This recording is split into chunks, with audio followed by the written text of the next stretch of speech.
welcome back to the channel, the Auto Vlogs channel. Today we're talking a little bit about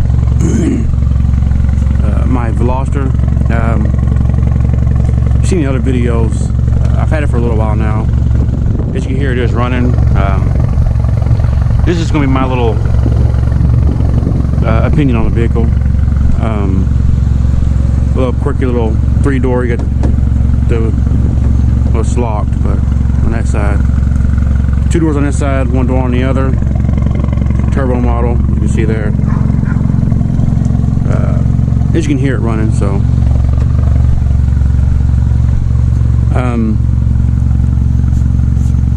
There's better examples of the car, better condition of some vehicles. It's got some defects on it, but that's all right. The color's really good.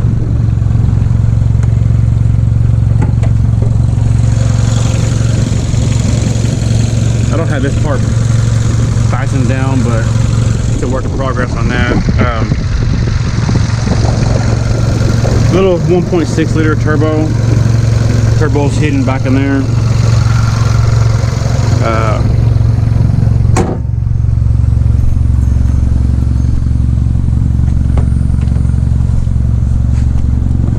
It's kind of warm today, so I'd rather be in here with the AC. I do have a manual. If you followed my channel at all, you've seen a bit about that too.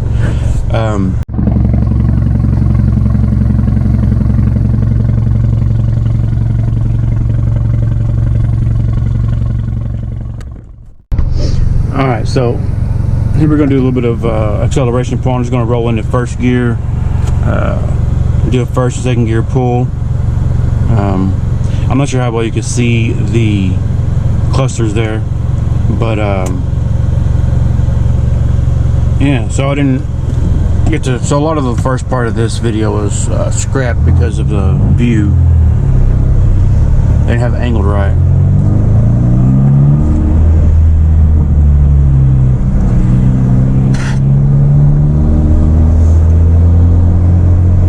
But we'll talk a little bit about what I talked about already though.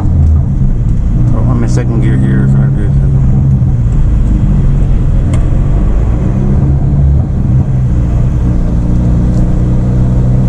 So I guess we're gonna creep up here and then we'll go from 10 mile an hour. All right, so here we go.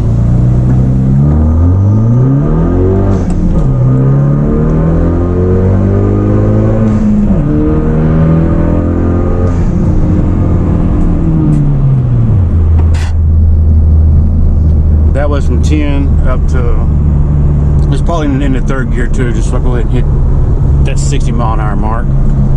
But the thing about this car is, which is the same as the Dodge Dart that I had, if you go to red line, it kind of falls on its face. It loses some of its boost.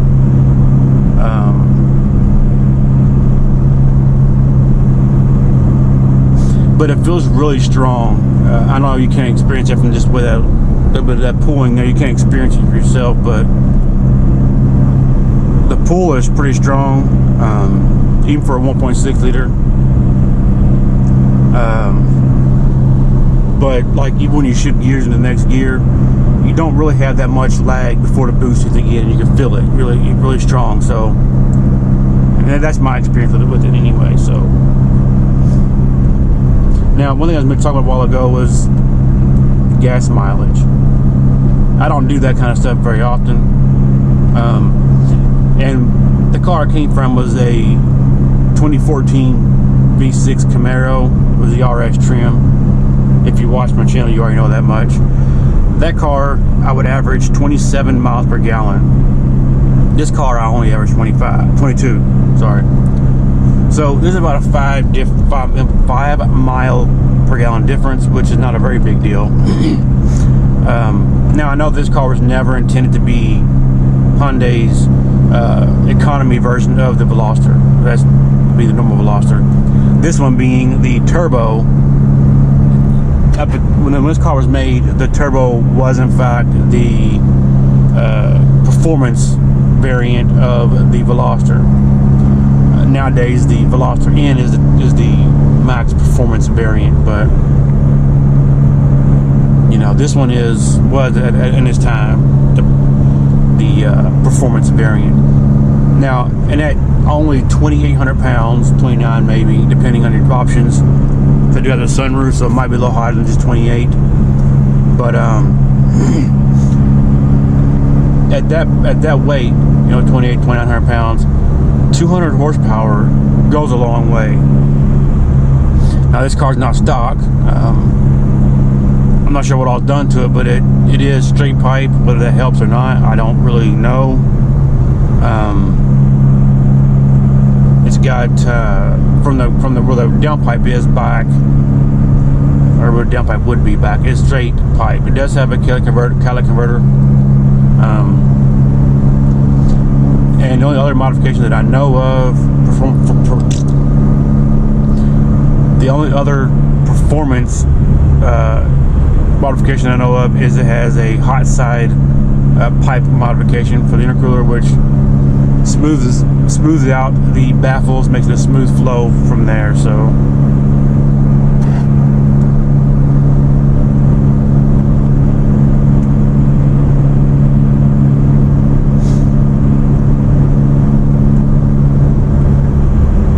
and I'm not sure how much performance you either gain or lose, but I think you lose it if at all, is the hose going from the intake to the diverter valve, whatever, has been disconnected. That's why you get the nice turbo blow off sound.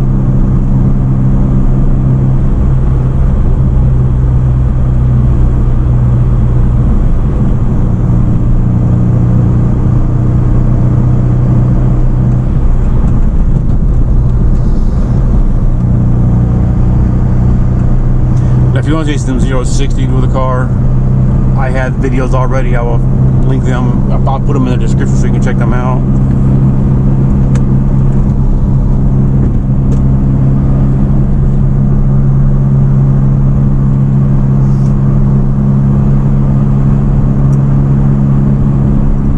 I do like over here the seats are perforated. I think the correct term, leather, with the stitching here that says turbo on it, which is kind of a neat little thing. These little pods here I don't like, which is where speakers used to be. The guy who had it before had speakers there. I don't like that, and he just didn't take them out when he traded the car in. So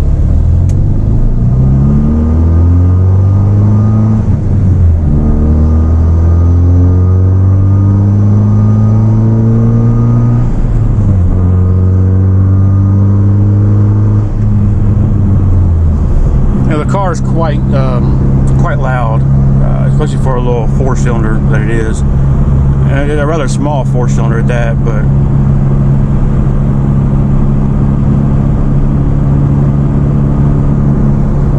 But it's not too loud that I don't like it. I like the way it sounds.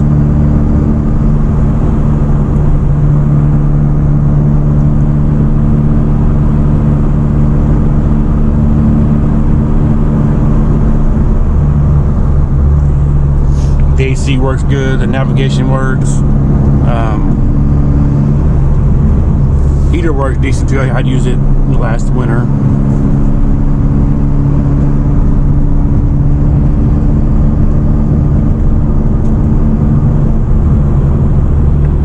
And of course the car will come right out in front of me.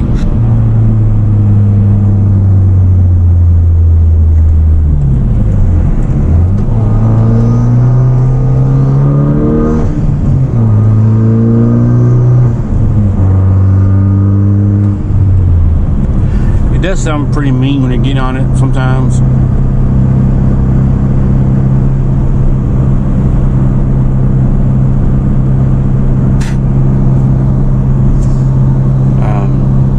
This is not really an in-depth review of the car, as you can tell. It's just me and my opinions on different things with the vehicle, and a little bit of point of view driving, which I haven't done with this car yet.